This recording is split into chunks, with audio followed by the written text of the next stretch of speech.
This is a brief tutorial on how to complete the cable cast on method. This is a great method of casting on stitches for a nice stretchy edge. I love it a lot because it resembles itself on both sides. So if you're folding over the brim to your hat, you know that you're gonna get a really clean look no matter which way you're wearing it. So to start, you're gonna begin with a simple slip stitch over your needle.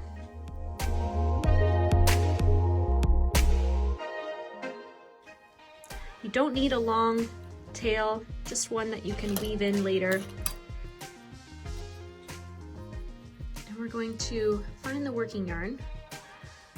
We're going to insert our working needle into that slip knot, yarn over and pull through. And then you're going to place that stitch onto your left-hand needle. Did you see how I did that?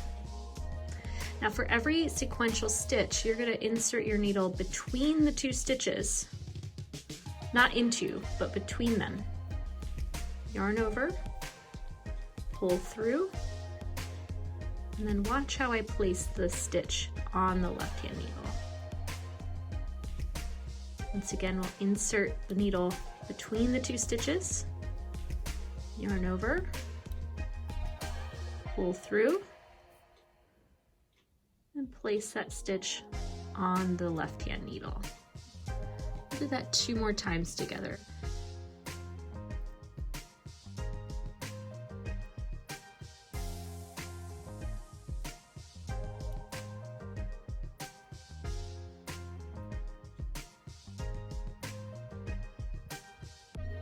That is the cable cast on method. If you have any questions, don't hesitate to leave them in a comment below. You can find me on Ravelry, Instagram, or Twitter as Taylor E. Owen if you'd like to connect on social media. And if you haven't already, do please consider subscribing to this knitting channel.